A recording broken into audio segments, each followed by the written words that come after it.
The square buzzed with the typical energy of a late summer afternoon. Laughter mingled with the rumble of traffic, and the air was thick with a mixture of roasted coffee, street food, and hot pavement. Vendors called out their daily specials. Musicians played upbeat jazz on the corner, and children chased pigeons under the fading golden light. In the middle of all that ordinary chaos, Emily Carter sat alone on a worn green bench, gently rocking her stroller with one hand. She looked exhausted. Her auburn hair, once neat and glossy, was tied back in a hurried knot, and faint shadows rested under her eyes. Her gaze, distant and slightly unfocused, lingered somewhere above the crowd, as it tried to rise above the noise and the weight of the day. Beside her, nestled in a faded baby blanket, 9-month-old Noah began to fuss. First a soft whimper, then a more insistent cry that cut through the ambient clamor. Emily leaned over and instinctively tried to calm him, her voice barely audible over the rush of people and sound. "I know, baby. I know. Just give me a minute." But Noah's cry didn't wait. It climbed in urgency, turning heads nearby. A couple passing by glanced toward the bench, then quickly away. A teenage girl sitting with friends a few feet away wrinkled her nose, as if the sound offended her ears. Emily could feel it, the shift in attention, the silent spotlight forming around her. Her shoulders stiffened.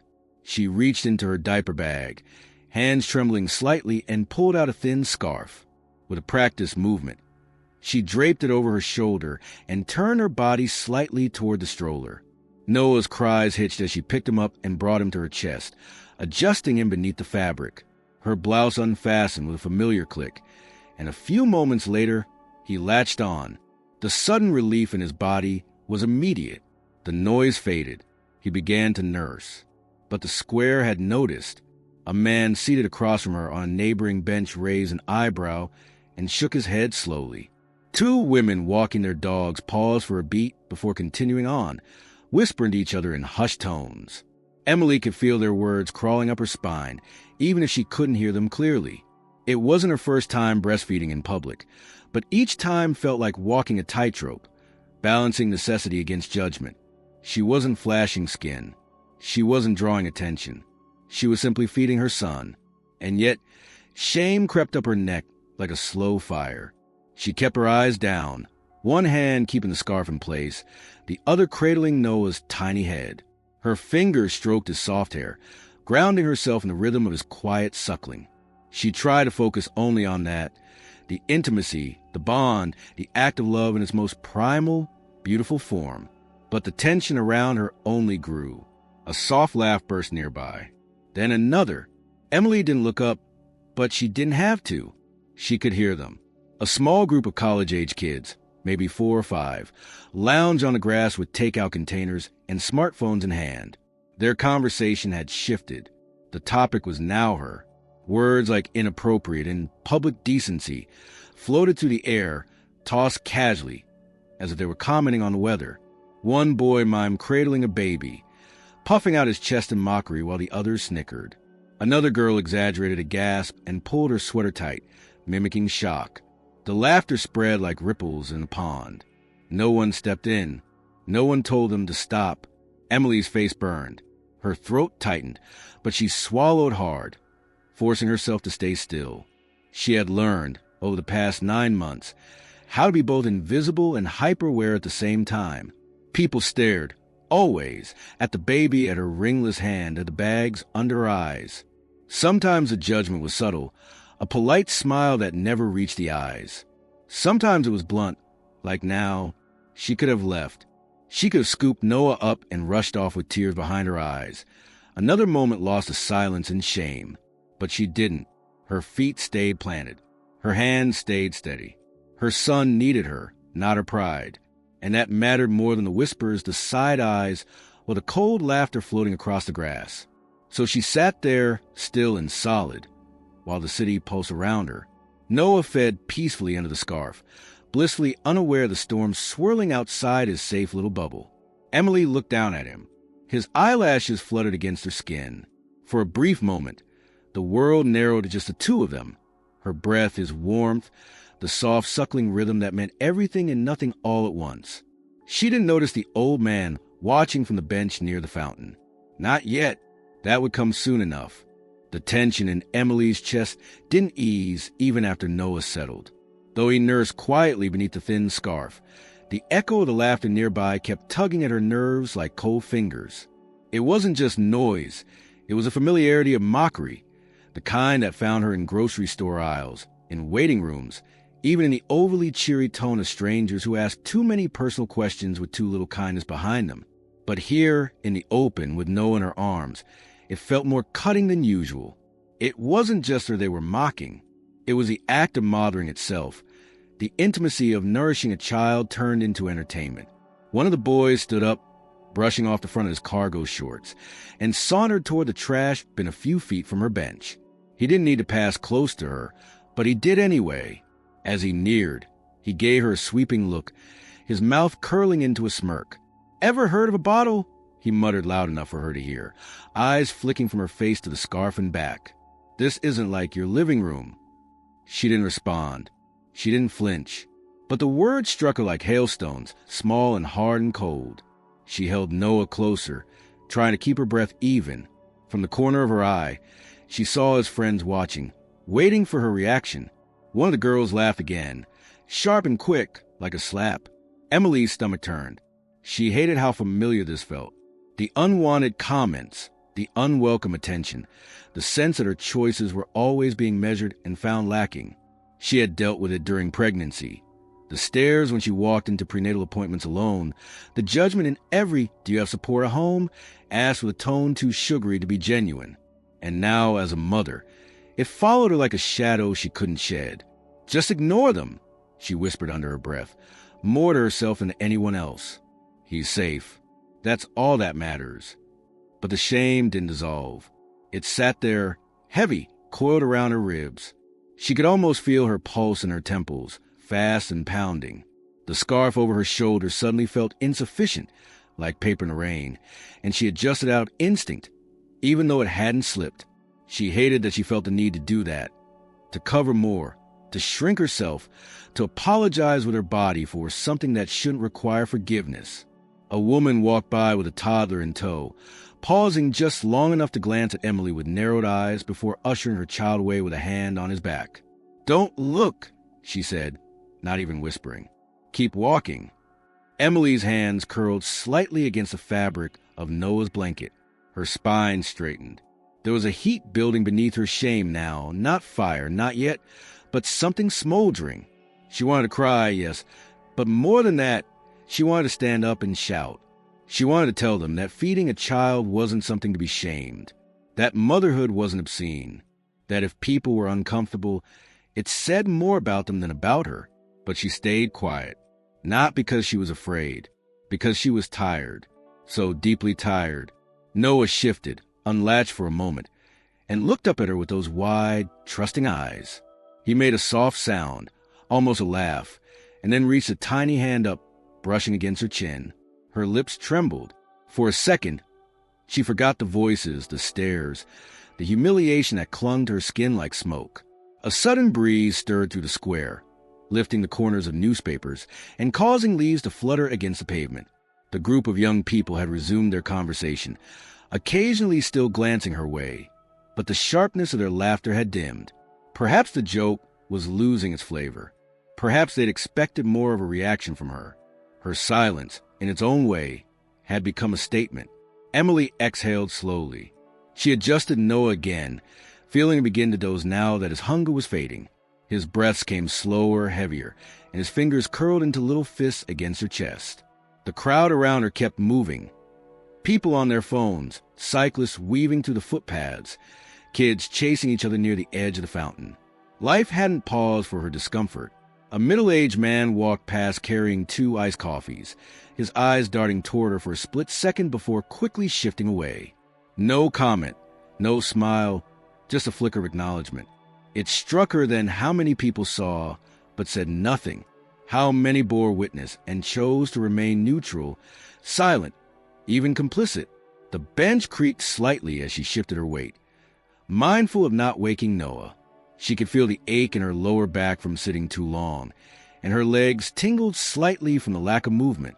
Still, she didn't want to get up yet. The idea of standing, of packing everything back into stroller and walking past those laughing voices, felt like trudging through mud. She had nowhere in particular to be. This outing had just been a way to break the cycle of isolation, to get out of the apartment where the walls sometimes felt too close. She had hoped for a moment of peace in the sun, a walk through the square, maybe even a coffee if Noah allowed. Instead, she had been reminded of how easy it was to become a spectacle without ever meaning to. A mother feeding her child. That was all it took. She caught herself thinking about the version of her life she used to imagine when she was younger, a career in publishing, weekends in art museums, maybe a partner who read the paper aloud over brunch. She hadn't seen this future coming. The early mornings, the tight finances, the way loneliness crept in like fog and refused a lift. But then she looked down at Noah again, now completely still, and reminded herself why she kept going, why she endured.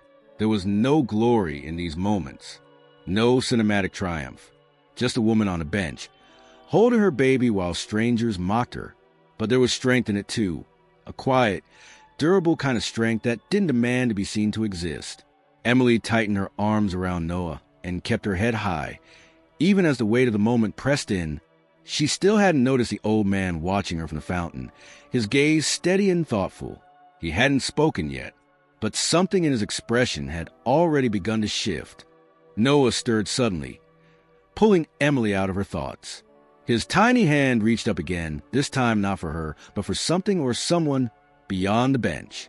She followed the movement, watching his fingers flutter in the air, and then turned her head.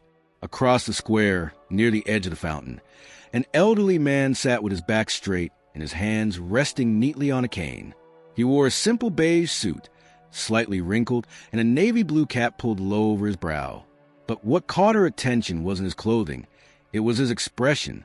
His eyes were fixed on her and Noah, not with disdain or curiosity, but with something softer, something close to reverence. Emily blinked, unsure if he was truly looking at her. But then he smiled, not broadly, not theatrically, just a subtle, knowing lift of his mouth, and raised his hand in a gentle wave. To her surprise, Noah responded with a delighted squeal, pulling away from her chest and waving his chubby hand back, giggling in a way only babies can.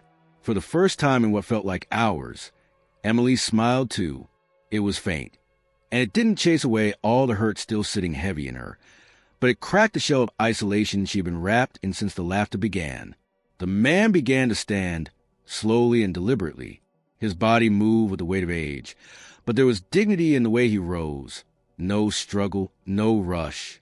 He picked up a small, weathered leather bag from the ground beside him, slung it over his shoulder, and began walking toward her. Every step was measured, his cane tapping softly against the brick pavement. The crowd flowed around him, barely noticing his presence, as if the world had made space for this moment to happen without interruption. Emily's first instinct was to brace herself. Another stranger approaching, another opinion ready to be shared. But something about him disarmed that instinct. Maybe it was the way he walked, or the way he had looked at Noah. Or maybe it was just that, unlike everyone else, he wasn't looking away. When he reached her bench, he stopped a respectful distance away, giving her a small nod. "Mind if I sit?" he asked, his voice low and gravelly but warm. She hesitated, then nodded. Of course. He lowered himself onto the bench with care, letting out a quiet grunt as he adjusted his position. He rested both hands on his cane, then looked at Noah, who was now sitting upright in her lap, fascinated by the newcomer. "He's beautiful," the man said, his eyes not leaving the baby's face. "And lively. That wave was the highlight of my afternoon." Emily gave a small laugh, still cautious, but softening. "He likes people, even when I wish he didn't." The man's smile deepened. "That's good. The world needs more of that. More connection.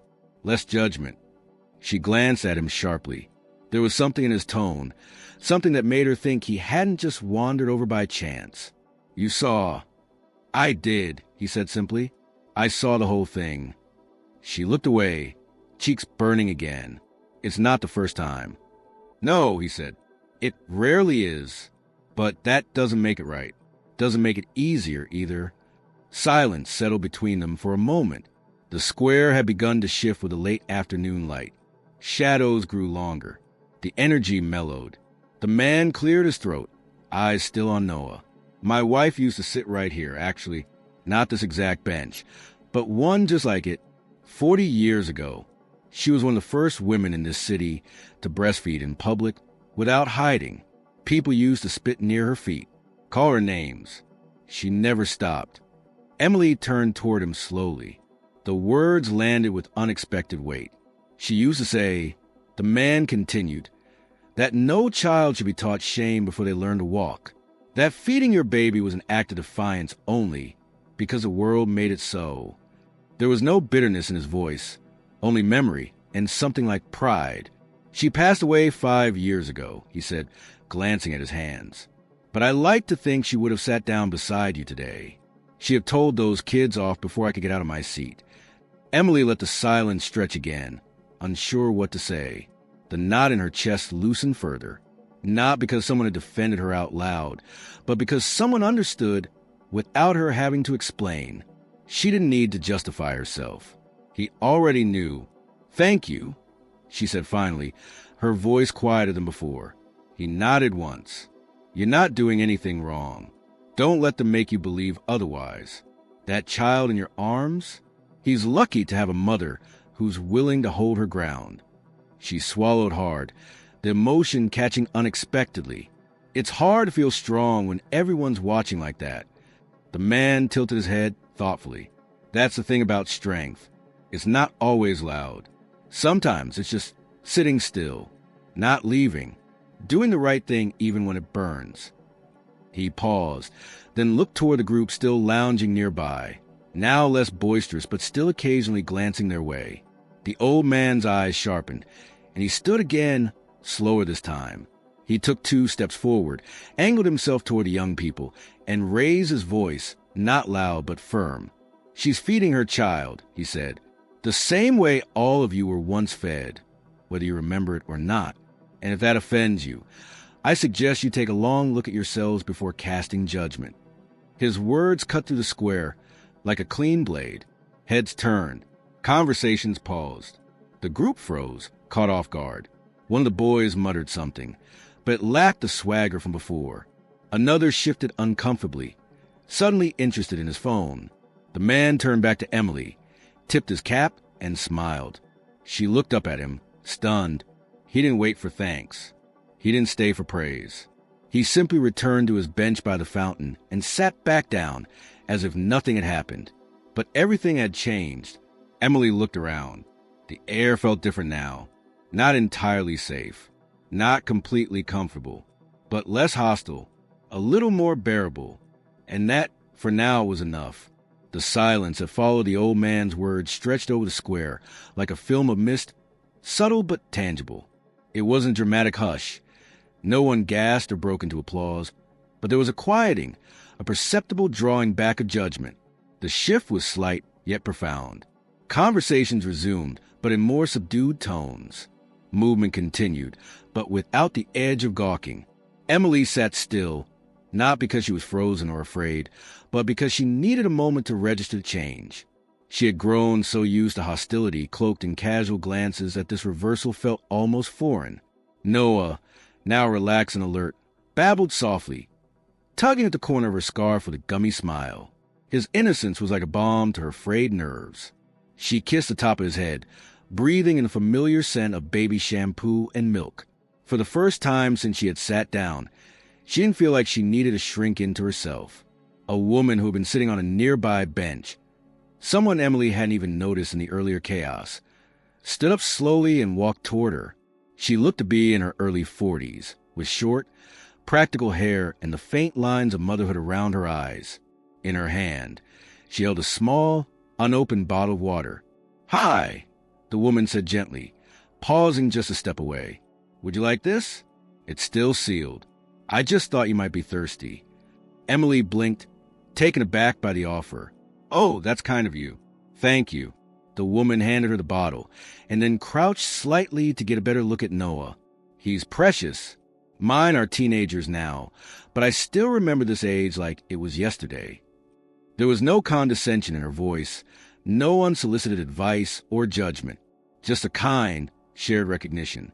Emily felt her throat tighten unexpectedly. She nodded, not trusting her voice for a moment. The woman straightened. I just wanted to say, I wish I'd had your courage when I was a new mom. I used to find myself locked in public restrooms trying to feed my daughter because I was too afraid of what people might say. And I regret that. You're doing it right. Emily smiled, this time more freely. That means more than you know. The woman gave her a small wave and returned to her bench, where a paperback novel lay waiting. She didn't linger or stare. It wasn't about making a scene. It was about acknowledgement, about seeing someone, really seeing them, and choosing kindness. As Emily adjusted Noah in her arms, two of the teenagers from the earlier group approached hesitantly. She tensed again instinctively, but their body language was different now, awkward, tentative. The girl, no older than 19, had her arms crossed tight across her chest and kept her eyes low. The boy beside her shifted from foot to foot, clearly uncomfortable. Hey! The girl started, her voice barely above a whisper. I wanted to say sorry. For before, we were being jerks. We didn't think about what we were really laughing at. Emily looked at them, her expression unreadable for a moment. Then she nodded once. Thank you. The boy added quickly, that guy, what he said? I guess it made us stop and think. The girl nodded, still not meeting Emily's gaze. Anyway, yeah, sorry. With that, they turned and walked back to their group, which had noticeably quieted since the old man's intervention. A few of the others looked over, but no one else followed. Still, the atmosphere had changed. It wasn't perfect, but it was something. Emily wasn't looking for vindication, just space to exist, to be a mother without hostility. And now, she had a little more of that space. She took a sip from a bottle of water, then reached into her bag and pulled out a small cloth to clean Noah's face. He squirmed, protesting with a soft grunt, then broke into another giggle as she wiped a smudge of milk from his cheek. The simplicity of the moment grounded her. Whatever tension had clung to the afternoon was beginning to lift. Near the fountain, the old man remained seated, now watching the water arc and fall in rhythmic waves. He seemed content to fade back into the background, his role in the moment complete. Emily made a mental note to thank him before she left. Really thank him. But for now, she stayed where she was, giving Noah the time he needed to rest and digest, and giving herself the grace to breathe. A few more people passed by, but the looks she received were no longer sharp or judgmental. One older woman nodded approvingly. A young father with a toddler on his shoulders smiled at her and gave a thumbs up. Each small gesture chipped away at the anxiety that had weighed on her since the laughter began. The shadows stretched further across the square, the late afternoon sun casting everything in a warmer, softer glow. A musician nearby began tuning his guitar, strumming a few gentle chords that drifted lazily through the air. The city was settling into that golden hour rhythm, slower, more reflective. Emily leaned back against the bench, feeling the tension in her spine begin to ease. Her mind replayed everything that had unfolded in the past hour, the shame, the confrontation, the unexpected support. It was hard to process it all at once. But beneath the swirl of emotion, there was one steady truth. Something had changed, not just around her. Within her, she had stayed, she had endured. And even when she didn't speak up, others had stepped forward, not to fight for her, but to stand beside her. That mattered. Noah yawned, stretching his arms above his head, his small body warm and relaxed in her embrace. She pressed her lips to his forehead and let her eyes close for just a moment. Maybe it wasn't a perfect world. Maybe people would still stare and whisper and judge. But not everyone. Not always. And today, in this square, something small but powerful had happened. Something she would carry with her the next time she felt alone, or ashamed, or judged for simply being a mother.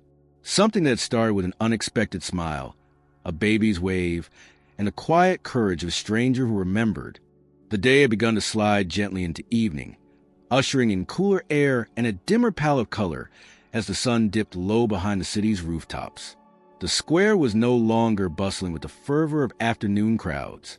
Vendors were beginning to close their stands, packing away what remained of the day's offerings. The guitarist under the tree had transitioned from practice chords to soft melodies, drawing the occasional coin from passing listeners. People moved slower now, more deliberately, as if the rhythm of the day had finally aligned with something more introspective. Emily remained on the bench, her body tired but her spirit strangely light. The emotional charge that had electrified the space around her had dissipated, replaced with a tentative peace. Noah had finally dozed off in her arms, his small hand still loosely gripping a corner of her blouse. Emily didn't dare move too much. There was a stillness in moments like these, a precious quiet that didn't come often enough. The scent of the city had changed with the light. Less exhaust and asphalt, more greenery, and something faintly sweet from the bakery on the corner, beginning its next shift. Emily could hear the clinking of cups being washed through an open cafe window nearby. The lull of water against metal, a strangely calming soundtrack. She let her gaze wander.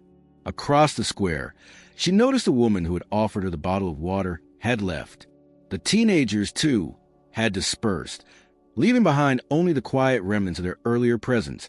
A half-crumpled drink cup near the edge of the fountain, a lone backpack momentarily forgotten.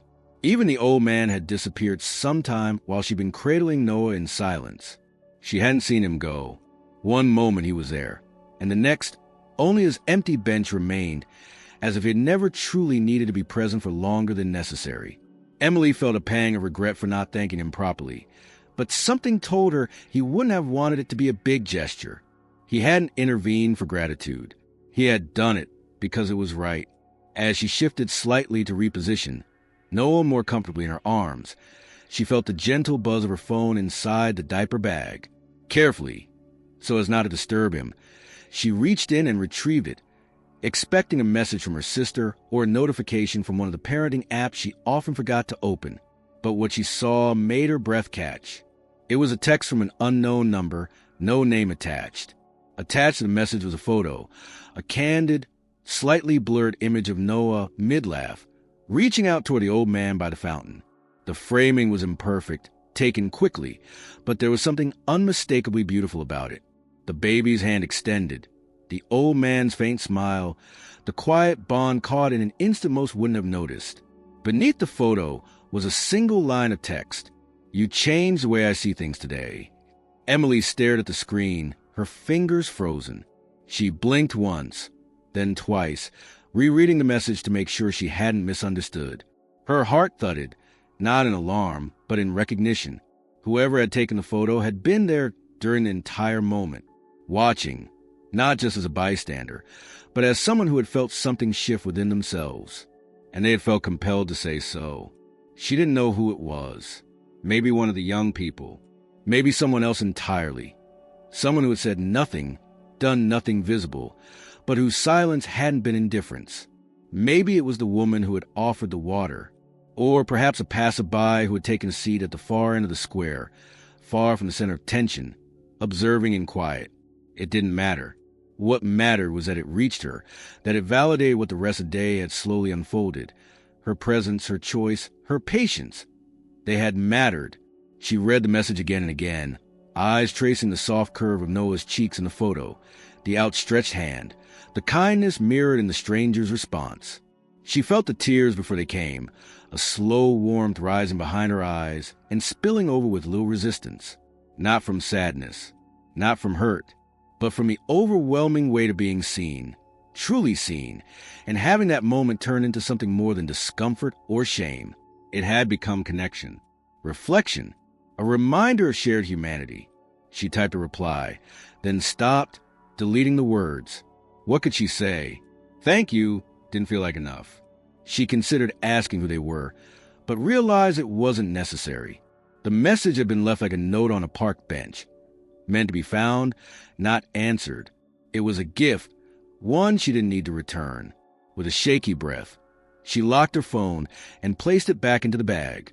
The square continued around her, quieter now, golden and dusky. A man in a delivery uniform jogged across the pavement with a pizza box balanced expertly on one hand. A little girl pedaled past on a pink bike, her father jogging just behind her. Life resumed its steady pace. But for Emily, something had shifted permanently. She gently rocked Noah, who murmured in his sleep but didn't wake. She knew that when she got home, the apartment would still be small, the bills still stacked in their usual place, the questions about her future still unanswered. She would still be a single mother navigating a world that often mistook resilience for audacity. But she would also carry this moment with her, the validation, the support, the simple, radiant truth that something natural had resonated deeply in someone else. Maybe she would print a photo and tape it above her desk, alongside the ultrasound picture and the first snapshot of Noah in the hospital blanket. Not because it was the most picturesque image, but because it captured something rare, an unguarded truth, a victory over silence, a reminder that the smallest moments often held the most profound meaning. And maybe one day, when Noah was older and full of questions about the world and how it worked, why people stared, why some things had been harder for her than for others, she would show him the photo. She would tell him how his smile stopped a square in its tracks, how his wave bridged generations, how just by being himself, he helped his mother change someone's perspective. She looked up, catching one last glimpse of the fountain where the old man had been. The bench remained empty, but the memory lingered in the space like a soft echo. She didn't need to see him again to remember what he had said. It was already etched into the fabric of her memory, alongside the gentle weight of her son in her arms and the steady thrum of her own resolve. Then, with Noah sleeping and the sky deepening into a soft lavender haze, Emily rose from the bench, adjusted the bag over her shoulder, and began to walk, slowly, steadily, back toward the sidewalk, back toward the ordinary rhythms of life, now changed, however slightly, by the extraordinary honesty of one unplanned afternoon.